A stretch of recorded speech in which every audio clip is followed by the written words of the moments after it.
తూర్పు నియోజకవర్గంలోని బీఆర్ స్టేడియంలో మల్టీపర్పస్ ఇండోర్ స్టేడియాన్ని 14 కోట్ల వ్యయంతో నిర్మాణం కొరకు శంకుస్థాపన చేసిన కేంద్ర సహాయ మంత్రి డాక్టర్ పెమ్మసాని చంద్రశేఖర్. ఈ సందర్భంగా పెమ్మసాని మాట్లాడుతూ క్రీడలు మనుషుల్లో క్రమశిక్షణను పెంపొందించి పట్టుదలతో జీవించేందుకు ఉపయోగపడతాయని చెప్పారు. ముఖ్యమంత్రి చంద్రబాబు నాయుడు రాష్ట్ర అభివృద్ధి కోసం నిరంతరం కృషి చేస్తున్నారని అన్నారు. జగన్మోహన్ రెడ్డి రాష్ట్ర అభివృద్ధిపై మాట్లాడాలని అన్నారు.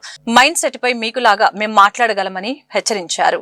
బాడీ షేమింగ్ గురించి మాట్లాడాలంటే ఒకే ఒక మాటతో జగన్మోహన్ రెడ్డిని చంపేయగలం, కానీ సంస్కారం అడ్డొస్తుందని అన్నారు.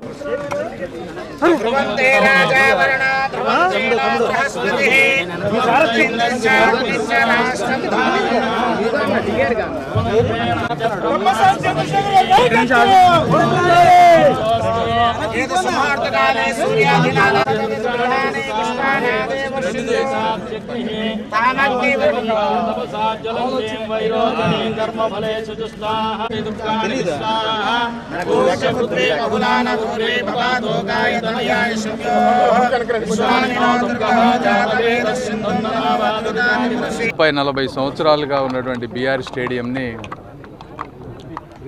అంటే శిథిలావస్థకు వచ్చినటువంటి స్టేడియంని కేంద్ర నిధులతోటి ఈరోజు ఒక మల్టీపర్పస్ హాల్ని ఈరోజు శంకుస్థాపన చేసాం. ఇక్కడ ఒక మంచి హాల్ ఒక 1.5 ఇయర్లో ఇది ఈ ప్రాంతంలో వస్తుంది.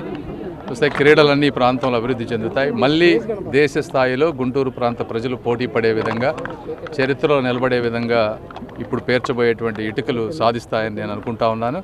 దీనికి అందరికీ గౌరవ కేంద్ర మంత్రి మన్సుఖ్ మండావే గారికి, ముఖ్యమంత్రి గారికి, అందరికీ కూడా నజీర్ గారికి దీన్ని నిరంతరం కావాలని అడుగుతున్న అందరికీ కూడా నేను ధన్యవాదాలు తెలుపుతా ఉన్నాను శాంక్షన్ చేసినందుకు.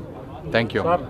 ఆల్రెడీ 2 సంవత్సరాలు కూటమి ప్రభుత్వం అయిపోయింది. చంద్రబాబు నాయుడు గురించి భయపడాల్సిన పని లేదని జగన్మోహన్ రెడ్డి ప్రత్యేకంగా వ్యాఖ్యలు చేశారు. గతంలో కూడా అనేక వ్యాఖ్యలు చేశాడు 2 రోజులు. భయపడమని ఎవరన్నారు? ఎవరైనా సరే రాజకీయాల్లో ఒకళ్ళనొకళ్ళు దూషించుకోవటాలు, భయపడాల్సిన అవసరం ఏముంది? ప్రభుత్వం తప్పులు చేస్తే మీరు సబ్జెక్ట్ మాట్లాడి తప్పులు ఎత్తి చూపించండి, అందులో తప్పేం లేదు. అంతేగాని బాడీ షేమింగ్, మొన్న ఏదో మైండ్ సెట్ మాట్లాడారు, అదేవిధంగా నిన్న చంద్రబాబు గారి ముఖం గురించి మాట్లాడారు. ఈ విధంగా ఇప్పుడు మాట్లాడాలంటే మా వాళ్ళు ఎంతసేపు అది మాట్లాడతారు. కరెక్ట్గా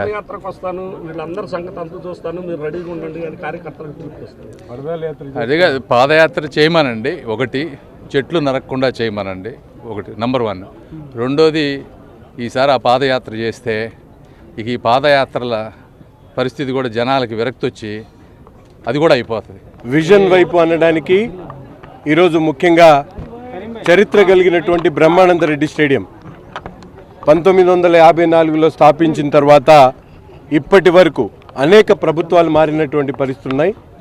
క్రీడల మీద ఎక్కడ కూడా ఆసక్తి చూపకుండా, క్రీడా పాలసీ లేకుండా గత 5 సంవత్సరాల్లో పూర్తిగా క్రీడా మైదానాలన్నీ కూడా అటకెక్కించినటువంటి పరిస్థితులు. ఈరోజు కూటమి ప్రభుత్వం ఏర్పడిన తర్వాత బ్రహ్మానందరెడ్డి స్టేడియానికి 14 కోట్ల రూపాయలతో మల్టీపర్పస్ ఇండోర్ స్పోర్ట్స్ అరేనాని ఏర్పాటు చేసి కేంద్రం నుంచి 14 కోట్లు ఖేలో ఇండియా ద్వారా తెప్పించడమే కాకుండా దీన్ని ఈరోజు శంకుస్థాపన చేసుకోవడం జరిగింది.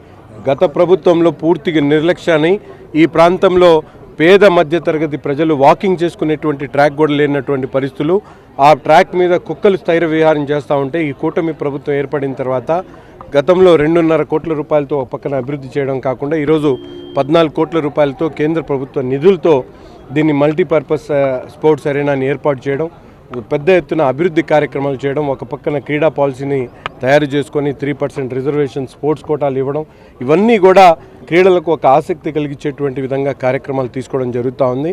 గత ప్రభుత్వంలో ఉన్నటువంటి బ్యాడ్మింటన్, బాస్కెట్బాల్ కోర్ట్ని పగలగొట్టేసినటువంటి పరిస్థితులు, ఈ విధంగా నాశనం చేసినటువంటి గత ప్రభుత్వం అయితే ఈరోజు పెద్ద ఎత్తున అభివృద్ధి కార్యక్రమాలతో పాటు క్రీడలను ప్రోత్సహించేటువంటి కార్యక్రమం ఈరోజు శాప్ ఆధ్వర్యంలో, అలాగే మా కేంద్ర మంత్రి వర్యులు పెమ్మసాని చంద్రశేఖర్ గారి ఆధ్వర్యంలో పెద్ద ఎత్తున ఖేలో ఇండియా ద్వారా ప్రత్యేకమైనటువంటి నిధులు తీసుకుని వచ్చి అభివృద్ధి చేసేటువంటి కార్యక్రమం జరుగుతుంది.